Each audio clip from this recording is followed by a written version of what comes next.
Selamat datang di video ini. Hari ini kita akan membahas tentang isu penting yang seringkali mengancam proses demokrasi di negara kita ini, yakni intimidasi instansi pemerintah dalam konteks pemilihan umum.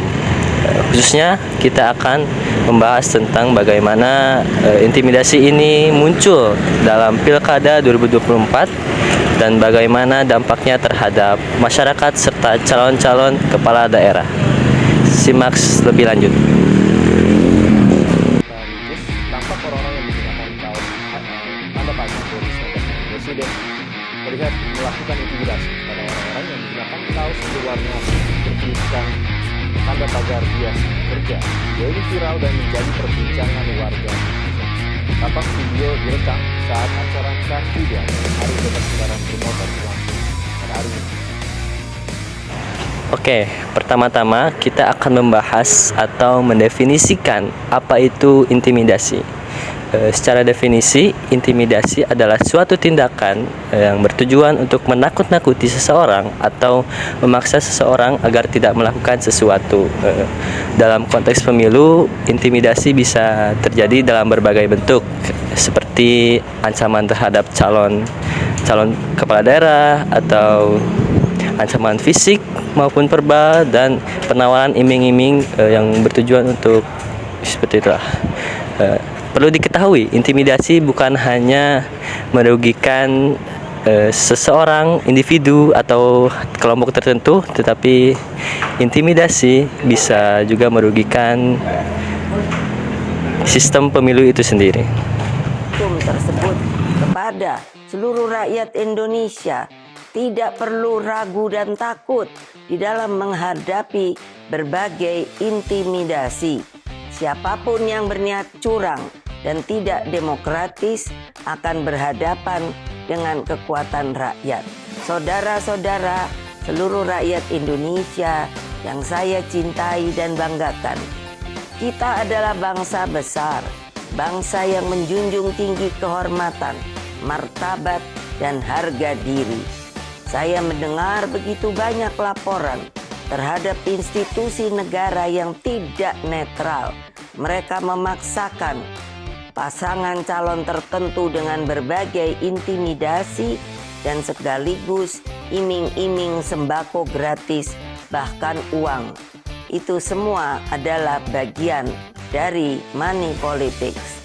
Mari kita belajar dari rakyat Ghana. Di benua Afrika, jauh dari sini, mereka punya keberanian untuk menolak berbagai bujuk rayu kekuasaan. Bahkan ketika ada yang mencoba menyuap rakyat dengan sembako gratis, mereka berani menolak dan mengatakan, yang kami perlukan adalah pendidikan dan sistem kesehatan yang lebih baik serta pekerjaan, ujar mereka dengan penuh percaya diri. Oke, sekarang mari kita lihat atau kita bahas beberapa kasus aktual yang terjadi menjelang pagelaran Pilkada 2024. Baru-baru ini, Megawati Soekarno Putri mengungkapkan adanya laporan bahwa terdapat calon-calon yang mendapat intimidasi di beberapa daerah. Tidak dijelaskan secara spesifik di mana daerah itu, tetapi terdapat laporan bahwa calon-calon independen di beberapa daerah mendapat intimidasi dari pemerintah lokal untuk menarik diri dari kontestasi Pilkada 2024. Beberapa saksi mengungkapkan bahwa mereka mendapat ancaman langsung dari pemerintah lokal untuk mendukung calon-calon yang didukung oleh pemerintah.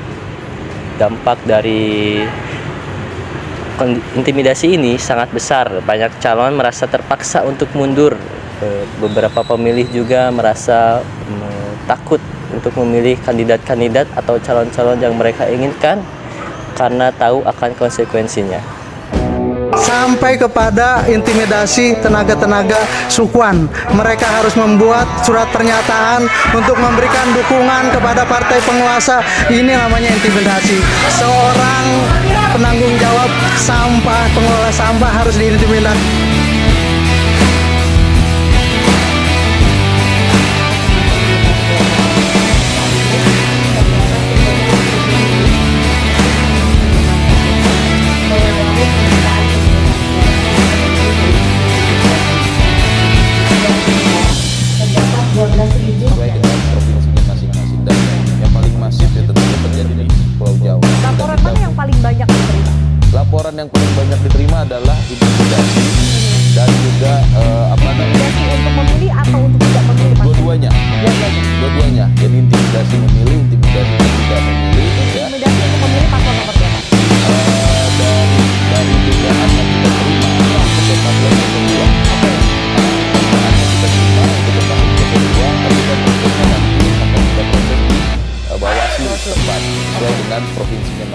Dampak intimidasi sangatlah luas. Pertama, marilah kita lihat dampaknya pada masyarakat. Intimidasi ini membuat banyak orang merasa takut untuk memberikan suara mereka. Hal ini mengakibatkan menurunnya partisipasi pemilih, yang pada gilirannya merusak legitimasi hasil pemilu. Kedua, bagi para calon, intimidasi ini dapat mengurangi peluang mereka untuk bersaing secara adil. Calon-calon yang tidak didukung oleh kekuasaan seringkali menjadi korban intimidasi, sehingga mereka sangat sulit untuk mendapat dukungan dan kepercayaan dari masyarakat sekitar. Jangan takut, lawan terus, dan merdeka. Kita baru punya putusan Mahkamah Konstitusi yang jelas-jelas mengatakan siapapun, polisi, militer, atau ASN yang melakukan intimidasi, melakukan tekanan dalam proses pilkada ini akan diancam pidana. Nah, itulah senjata kita, senjata saudara-saudara semua. Laporkan dan jangan diamkan gitu. Karena saya ingin mulai sekali lagi, diam adalah ikut membenarkan atau ikut melakukan sebagai pelaku pembantu. Please, Kapolri dan semua anggota Pacok, jangan ikut campur dalam pilkada. Biarkanlah para cagup berlaga dengan fair dan demokratis. Biarkanlah rakyat dengan kebebasan mereka memilih. Rakyat jangan diatur atau didikte untuk memilih. Kita akan semua tahu apa yang dikatakan bahwa suara rakyat suara Tuhan. Vox Populi, Vox Dei. Mudah-mudahan saudara-saudara punya keberanian untuk menjaga dan mengawal negara hukum dan demokrasi ini. Karena masa depan Indonesia adalah di tangan kita semua, di tangan Anda semua. Sekali lagi, jangan takut, lawan terus, dan merdeka! Merdeka! Merdeka! Aksi ini tidak ada keberpihakan murni atas nama rakyat Indonesia. Tidak ada 01, 02, 03, tapi atas nama rakyat Indonesia. Kami meminta Bawaslu sebagai badan pengawas pemilu untuk segera bertindak tegas mengevaluasi kecurangan, indikasi-indikasi kecurangan yang terjadi di pemilu 2024. Merilis berita kecurangan apapun ya sebagai tanggung jawabnya untuk disampaikan kepada masyarakat. Kalau itu tidak dilakukan, ya kan kita akan datang dan menuntut Bawaslu ketuanya untuk turun. Jangan takut kepada intimidasi. Jangan takut kepada kekuasaan. Karena kekuasaan itu tidak langgang. Yang langgang ada yang di atas. Allah Subhanahu wa Ta'ala. Ingat. Jadi apa? Ibu kalau sudah keluar begitu, makanya anak-anak ibu ini suka takut. Katanya ibu aja jangan galak-galak. Oh, saya akan galak. Karena saya tidak mau rakyat saya diganggu. Saya tidak mau.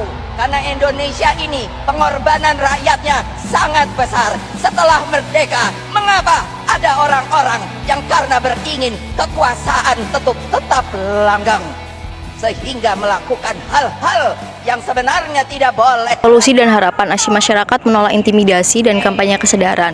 Tetapi ada harapan, kesadaran masyarakat lebih penting dalam melawan intimidasi. Kita semua memiliki peran dalam menjaga integritas pemilu. Mari kita bersama-sama menolak segala bentuk intimidasi, mengawasi jalannya pemilu secara aktif, memilih pemimpin yang jujur dan berkomitmen pada demokrasi. Dengan langkah-langkah ini kita juga dapat memastikan bahwa suara kita didengar dan dihargai. Setelah menonton video ini, jangan lupa untuk berbagi informasi agar semua orang sadar betapa pentingnya kita menjaga integritas pemilu.